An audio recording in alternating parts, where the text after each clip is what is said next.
Assalamualaikum warahmatullahi wabarakatuh. Perkenalkan, nama saya Alfi Amalia Hidayati, peserta pelatihan dasar CPN SAT RCPN gelombang 2 angkatan 4. Pada video ini saya akan meresum tentang modul aneka, yaitu nilai komitmen mutu dan anti korupsi.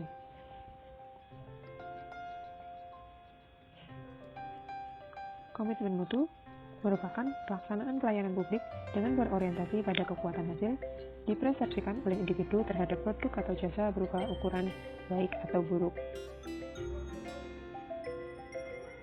Nilai-nilai komitmen mutu antara lain adalah nilai efektivitas dan efisien. Yang kedua adalah inovatif. Berikutnya adalah orientasi mutu. Efektivitas diukur dengan ketercapaian target yang telah direncanakan dilihat dari hasil capaian jumlah maupun mutu hasil kerja sehingga dapat memberikan kepuasan pelayanan.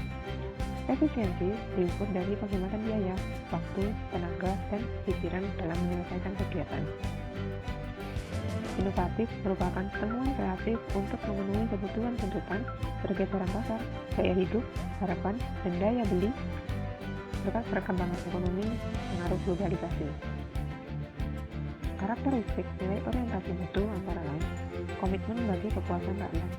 Yang kedua, pelayanan yang cepat dan tepat, melayani dengan sepenuh hati, memberi perlindungan dan perbaikan berkelanjutan. Penerapan nilai komitmen mutu. Pertama, efektif. Efektif di lingkungan kerja dapat diterapkan dengan memberikan pelayanan sepenuh hati dan tidak melakukan pemborosan waktu. Contohnya langsung memproses berkas-berkas yang masuk agar cepat selesai dan dapat diproses.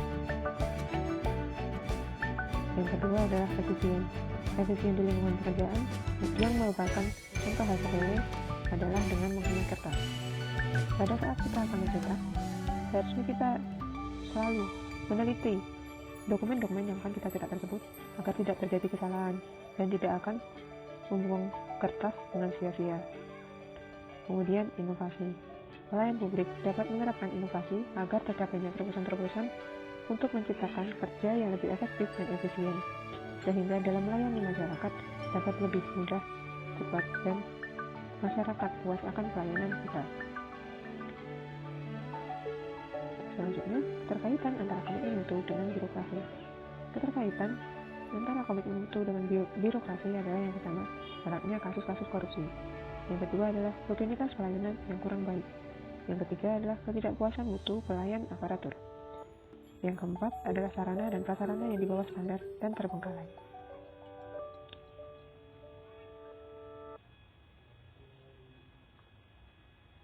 Selanjutnya adalah inovasi. Inovasi di organisasi dapat diwujudkan dengan yang pertama adalah adanya produk, dua layanan, ketiga metode, dan yang keempat adalah dengan tanggung jawab. Cara untuk berinovasi yaitu melalui penemuan. Penemuan adalah cara mengkreasikan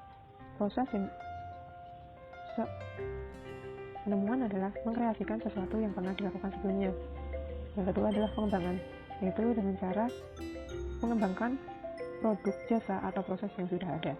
Kemudian duplikasi, yaitu dengan cara menirukan dari hal yang sebelumnya, kemudian dikreasikan untuk memperbaiki konsep yang lama agar lebih mampu bersaing dengan yang lama. Kemudian sintesis.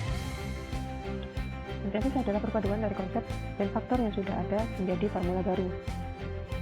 Konsep ini merupakan pengumpulan berbagai ide atau produk yang sudah ditemukan, kemudian dikreasikan menjadi produk atau ide yang baru. Yang berikutnya adalah nilai aneka mengenai anti korupsi.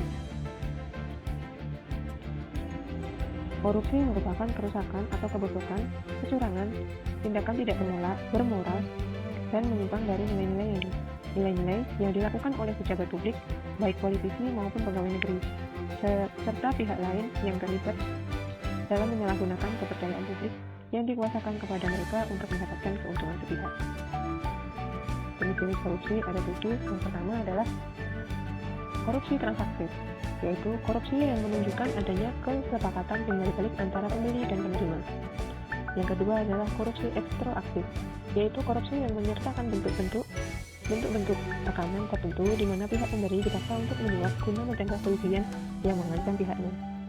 Yang ketiga adalah korupsi investif, yaitu merupakan korupsi yang melibatkan suatu penawaran barang atau jasa tanpa adanya pertalian langsung dengan keuntungan bagi pemberi. Yang keempat adalah korupsi nepotistik. Korupsi berupa pemberian perlakuan khusus kepada teman atau yang mempunyai kedekatan hubungan dalam rangka menduduki jabatan publik. Yang kelima adalah korupsi autogenik, yaitu korupsi yang dilakukan individu karena mempunyai kesempatan untuk mendapatkan keuntungan dari pengetahuan dan pemahaman atas suatu yang hanya diketahui oleh diri sendiri. Yang berikutnya adalah korupsi suportif, yaitu korupsi yang mengacu pada penciptaan suasana yang kondusif untuk melindungi atau mempertahankan keberadaan tindak korupsi yang lain. Yang terakhir adalah korupsi defensif, yaitu korupsi yang terpaksa dilakukan dalam rangka mempertahankan diri dari pemerasan. Yang berikutnya adalah dampak negatif dari korupsi. Korupsi secara umum sangat merugikan negara dan memperlambat tujuan nasional. Tujuan nasional yang diperlambat secara lain adalah yang pertama, tata ekonomi. Kerusakan tata ekonomi ini seperti pemborosan sumber-sumber, larinya modal ke luar negeri, gangguan terhadap perusahaan, gangguan penanaman modal. Kemudian tujuan nasional yang terhambat berikutnya adalah tatanan sosial budaya, seperti revolusi sosial dan ketimpangan sosial. Yang ketiga adalah tata politik, seperti ketidakstabilan politik, pengambil alihan kekuasaan, hilangnya bantuan luar negeri, hilangnya kewibawaan pemerintah. Yang keempat adalah tata administrasi.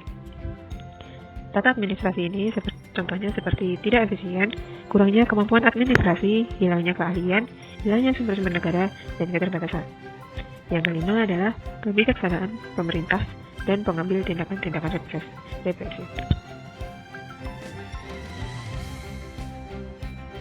Cara-cara untuk mencegah korupsi, yaitu ada dua cara untuk mencegah korupsi, yaitu dengan memperbaiki sistem dan memperbaiki dari manusianya. Untuk perbaikan sistem, ada beberapa hal yang bisa dilakukan, yaitu yang pertama adalah dengan cara menetapkan peraturan perundang-undangan, melakukan reformasi birokrasi, menegakkan etika profesi dan tata tertib lembaga, kemudian menerapkan prinsip good governance. Kemudian dari sisi perbaikan manusia, kita harus memperbaiki moral. Yang kedua, meningkatkan kesadaran hukum, mengentaskan kemiskinan, dan terpenting memilih pemimpin yang bersih, jujur, dan anti korupsi. Demikianlah resume modul aneka mengenai komitmen buku dan anti korupsi. Terima kasih.